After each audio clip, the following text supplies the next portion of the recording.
है। युवक के परिवार से मिलने के लिए प्रियंका गांधी लखनऊ एक्सप्रेसवे से आगरा के लिए निकली थी, लेकिन कांग्रेस महासचिव प्रियंका गांधी को आगरा में एक्सप्रेसवे पर ही हिरासत में ले लिया गया। आरोप यह है कि अरुण कुमार नाम के सफाई कर्मी की पुलिस हिरासत में पिटाई के बाद मौत हुई थी। वाल्मीकि समाज से जुड़े अरुण कुमार को पुलिस ने चोरी के आरोप में गिरफ्तार किया था। उत्तर प्रदेश में चुनाव क्योंकि अगले साल है, लेकिन यूपी का जो सियासी तापमान है वो इस महीने की शुरुआत से ही चढ़ा हुआ है और ये तस्वीरें भी आप लगातार देखकर अंदाजा लगा सकते हैं। चाहे हाथरस का मामला हो, चाहे लखीमपुर खीरी का मामला हो, और अब इस दलित युवक की पुलिस हिरासत में, कथित पुलिस हिरासत में मृत्यु का मामला हो, पूरी तरीके से सियासत गरमाई हुई है। कांग्रेस जो है वो सड़कों पर आक्रामक दिखाई दे रही है। कल कांग्रेस ने 40% महिलाओं के लिए विधानसभा में जिसे कहा जाए कि सीट्स के का ऐलान किया, और अब आज प्रियंका गांधी का फिर हिरासत में लिया जाना। रणबीर लगातार हमारे साथ बने हुए हैं, उस काफिले में मौजूद है जिसमें प्रियंका गांधी को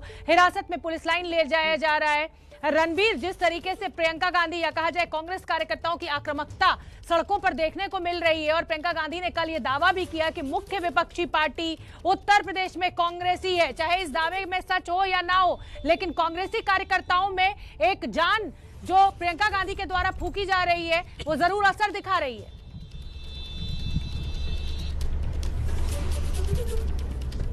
देखिए, जिस तरह की यूपी की राजनीति है, कांग्रेस 2017 में 7 सीटों पर सिमटी थी 403 में से, और लोकसभा चुनाव में परफॉर्मेंस और खराब हुआ, सिर्फ एक सीट पर मिली सोनिया गांधी की। राहुल गांधी भी चुनाव हार गए। ऐसे में कांग्रेस को यूपी में अपना अस्तित्व बचाना है और इसके लिए प्रियंका गांधी के चेहरे को आगे किया गया।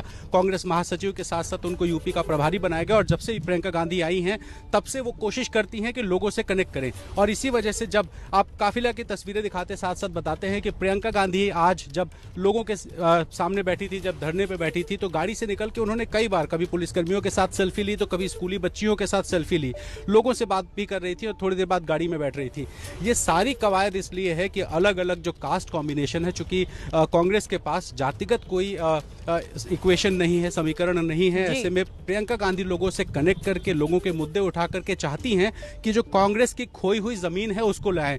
महिलाओं को 40% टिकट देने के अलावा जो बाकी मुद्दे हैं, कानून व्यवस्था समेत तमाम सारे मुद्दे, और मैं अपने दर्शकों को फिलहाल ये तस्वीरें दिखाना चाहती हूँ। ये उस समय की तस्वीरें जब प्रियंका गांधी को लखनऊ एक्सप्रेसवे पर आगरा जाने से रोका गया।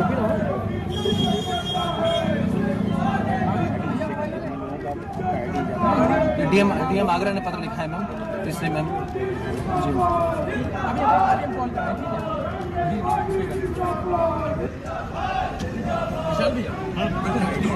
हम लोग से मेरा निवेदन है मैम, आप निवेदन तो मैं समझ रही हूँ, मैं ये नहीं समझ पा रही हूँ कि मुझे कहीं भी जाने से आप रोक रहे हैं। नहीं मैम, इसमें धारा 144 लागू है मैम, इसलिए मैं नहीं रोक पाऊंगा, मैं नहीं जाता हूँ। वहाँ डीएम में पत्र लिखा है 144 है तो हम 3 लोग चल रहे हैं। दोनों जगह लागू मैम, यहाँ भी वहाँ भी लागू है मैम। तो ये लखनऊ आगरा एक्सप्रेसवे की उस वक्त की तस्वीरें जब प्रियंका गांधी आगरा जाने की कोशिश कर रही थी पीड़ित परिवार से अरुण कुमार के मिलने के लिए, लेकिन पुलिस प्रशासन के द्वारा उनको रोका गया। उनको कहा गया कि आप आगे नहीं जा सकती हैं, वहां पर अंतिम संस्कार चल रहा है। जैनेंद्र हमारे सहयोगी ने इस समय प्रियंका गांधी से बात की थी, सुन लेते हैं। पुलिस वालों ने आपको रोक भी दिया है। ये खुद शर्मिंदा है, ये खुद शर्मिंदा है, ये खुद जानते हैं कि गलत है, ये खुद जानते हैं कि ये बिल्कुल फिजूल की बात है, बिल्कुल रिडिक्युलस हो गया सिचुएशन कि मैं अपने घर से लखनऊ में ऑफिस तक जा सकती हूँ, बट कहीं और जाना पड़े तो ये सिचुएशन है। आप बताइए क्या क्या पुलिस क्या कह रही है आपसे? पुलिस ने वही चीज कही है जो हमेशा कहती है, लॉ एंड ऑर्डर है, 144 है, तो पहले क्यों नहीं बोला? पहले क्यों नहीं बोला? मेरे साथ तो चल रही है ना पुलिस यहाँ तक, तो अचानक यहाँ बॉर्डर पे आके निर्णय बदल लिया इन्होंने। शायद किसी को पता चल गया होगा, किसी नेता को या सरकार को पता चल गया होगा, भगवान जाने, भगवान जाने। जो घटना हुई है मैम आगरा में, जो कस्टोडियल डेथ का मामला सामने आया है, आपने जानकारी जुटाई होगी पीड़ित परिवार से, शायद फोन पर भी आपकी बात हुई होगी, क्या कह रहा है पीड़ित परिवार?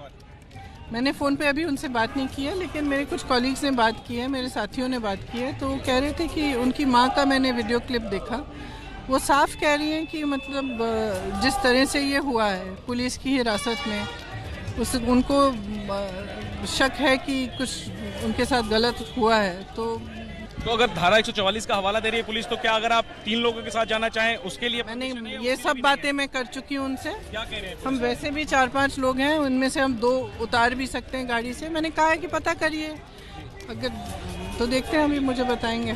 जिस तरह आखिरी में जिस तरह हर बार पुलिस विपक्ष के नेताओं को रोकती है, क्या आप कहेंगी सरकार से? आखिर इससे सरकार को क्या हासिल होता है, आपको क्या लगता है और आप क्या कहना चाहेंगे? फ्रैंकली मेरे समझ से बाहर है, क्योंकि ये लोकतंत्र है। हम सब, हमारा काम ही यही है कि किसी को पीड़ा है, कोई दुखी है, उसके पास जाओ, सुनो, उसकी आवाज़ उठाओ, हमारा काम है। और ये लोकतंत्र में ये तो मजबूती होती है लोकतंत्र की। सरकार को डरना नहीं चाहिए, खुश होना चाहिए कि चलो कोई जा रहा है, सुनवाई हो रही है, ठीक है, क्या मतलब क्या ज़रूरत है, हम सुलझाएं। उनका ये एटीट्यूड होना चाहिए। डरते क्यों हैं? क्यों रोकते हैं? आपको क्या लगता है? भगवान जाने, किसी और को तो नहीं रोक रहे। क्या कहेंगे आप? सीएम से क्या कहेंगे? डरो मत। तो अरुण कुमार सफाई कर्मी के परिवार से मुलाकात करने के लिए प्रियंका गांधी निकली थी, लेकिन उनको हिरासत में ले लिया गया है और पुलिस लाइन में फिलहाल उनको रखा जाए।